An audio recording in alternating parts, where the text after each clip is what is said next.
भगवान श्री राम चारों भाइयों का जब विवाह हुआ तो जनकपुरी में बड़ा आनंद हुआ। बहुत समय तक बारात रुकी, सभी लोगों ने बड़ा आनंद लिया।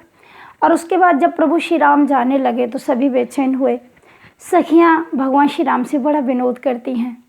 और ये जनकपुर वासी बड़े सौभाग्यशाली हैं जिनको भगवान श्री राम का जो संबंध है, एक बहनोई का संबंध, एक दामाद का संबंध, तो इन्होंने पता नहीं कितना साधना की होगी, कितने सत्कर्म किए होंगे, तब इनको ये सब ऐसा सौभाग्य प्राप्त हुआ। तो वो जो जनकपुर की महिलाएं थीं, जो सखियां थीं, उन्होंने राघव से मजाक किया, विनोद किया और कहा, हे दुल्ला सरकार, आप अयोध्या मत जाइए, यहीं रुक जाइए।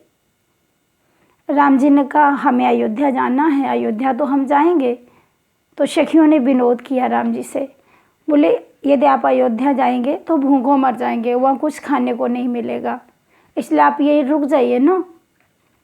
अब राम जी तो धीर वीर गंभीर हैं, कुछ बोले नहीं, परंतु जो लक्ष्मण थे तो उनसे ये बात सहन नहीं हुई।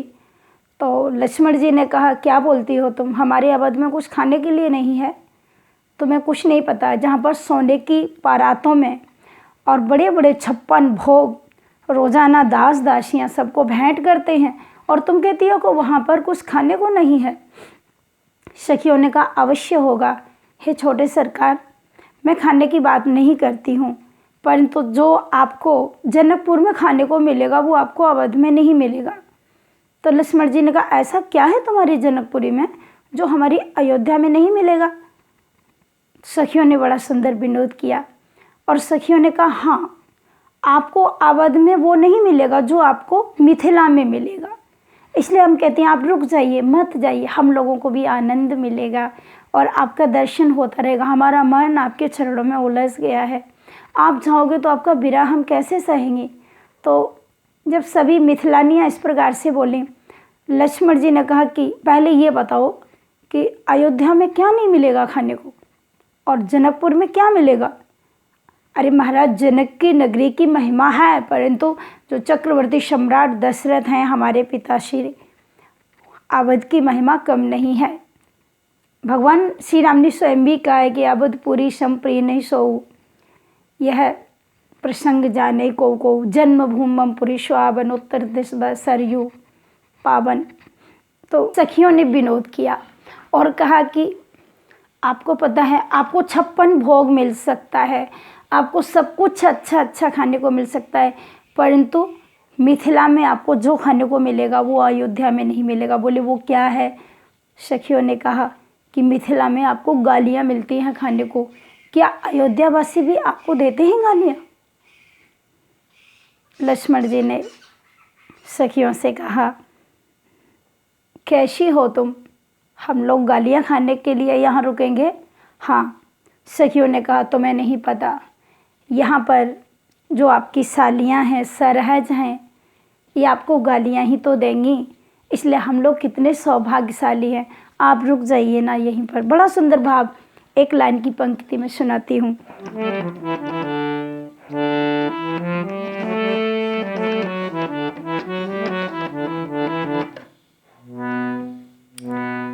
ये पहुना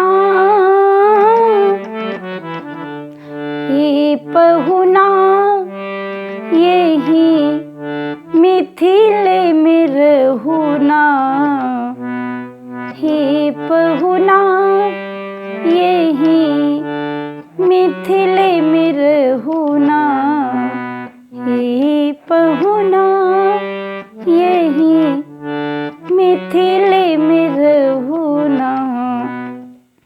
लक्ष्मण जी ने कहा, क्यों रहे यहाँ, क्या ज़रूरत है यहाँ रहने की। सखियों ने बड़ा सुंदर विनोद किया। छोटे सरकार सुनिए। जोने सुखवा ससुरारी में, जोने सुखवा ससुरारी में, तोने सुखवा कहूना, ये पहुना यही मिथिले में रहूना, ये पहुना यही मिथिले में रहूना, ये पहुना यही मिथिले में